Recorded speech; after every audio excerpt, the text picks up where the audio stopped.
Oi, segundo ano, tudo bem com vocês? Espero que sim. Aqui quem tá falando é a professora Daiane. Estou aqui hoje para fazer a explicação dos conteúdos da semana 4 do Plano de Estudo Tutorado do segundo ano do ensino médio. Nós estamos trabalhando com o volume 3 na disciplina Geografia. Nós então vamos abordar aqui o eixo temático Problemas e Perspectiva do Urbano. O tema e tópico é o processo de urbanização contemporâneo, a cidade, a metrópole, o trabalho, o lazer e a cultura.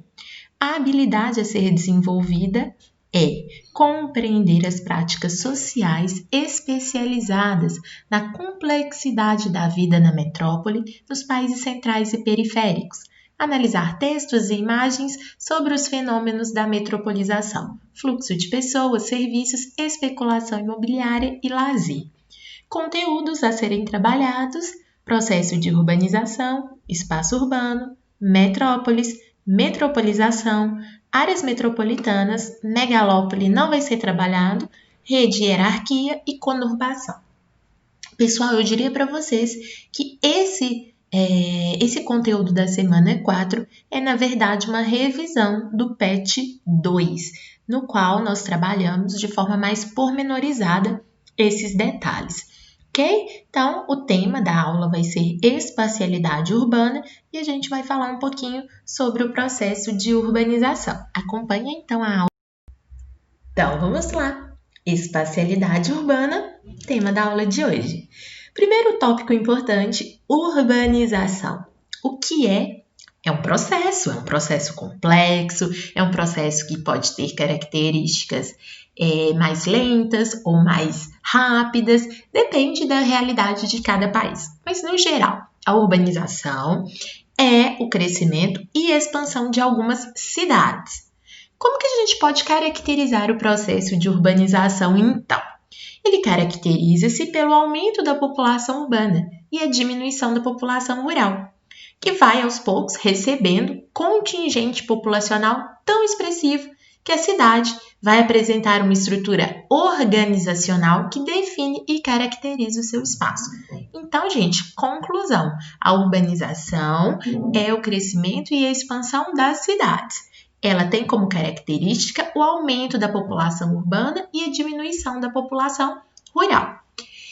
Com o vasto crescimento das áreas urbanas, foram se desenvolvendo as metrópoles. Como que eu classifico uma metrópole?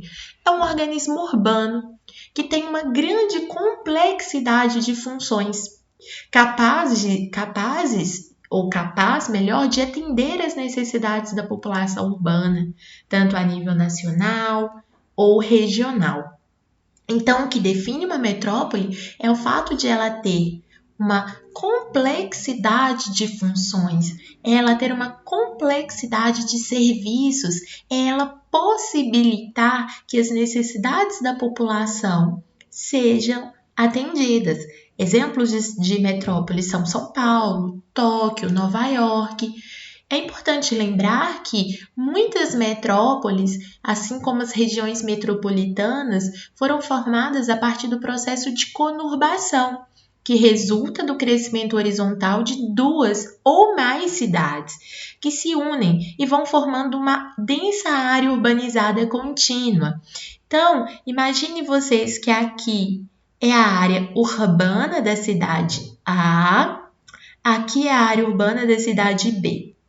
Esse espaço entre a cidade A e B seria, portanto, a área rural desses municípios. Mas com o processo de crescimento da cidade A e da cidade B, o que antes era rural vai se urbanizando. E aí, a cidade A e a cidade B vão fundir-se em termos de área urbana. É aí que forma-se uma área conurbada ou uma região metropolitana, ok? Falando um pouquinho das características de urbanização em nosso país. Por que é importante estudar o processo de urbanização do país onde a gente vive?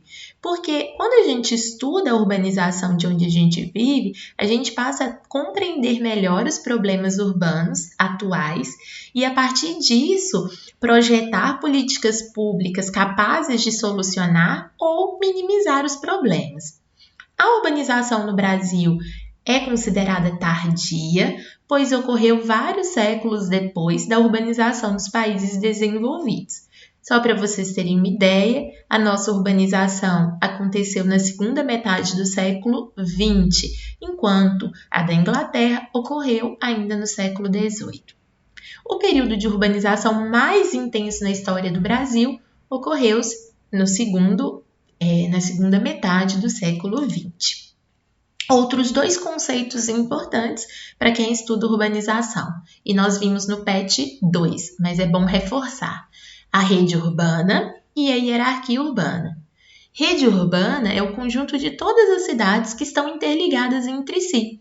Como que as cidades se interligam, Daiane? Através dos transportes, através das rodovias, ferrovias, aerovias, hidrovias, portos, aeroportos, rodoviários e também através de um sistema de comunicações, TV, jornal, internet. Dentro dessa rede urbana, existe uma hierarquia urbana. A hierarquia urbana é medida pela capacidade que uma cidade tem de influenciar ou não outras cidades na rede urbana. Então, dentro de uma rede urbana, existem aquelas cidades que influenciam mais e outras menos. Aqui, para a gente poder finalizar a aula de hoje, eu trouxe um mapa que demonstra as principais regiões metropolitanas do Brasil. Então, aqui em Minas Gerais, nós temos a região metropolitana de Belo Horizonte, nós temos em São Paulo a região metropolitana de São Paulo, a região metropolitana da Baixada Santista, a região metropolitana de Campinas.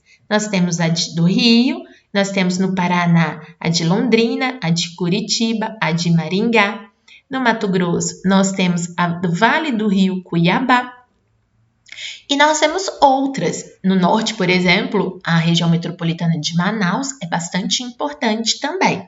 E em Santa Catarina, a região metropolitana de Florianópolis, ok? Então, pessoal, aqui estão as principais regiões metropolitanas do Brasil.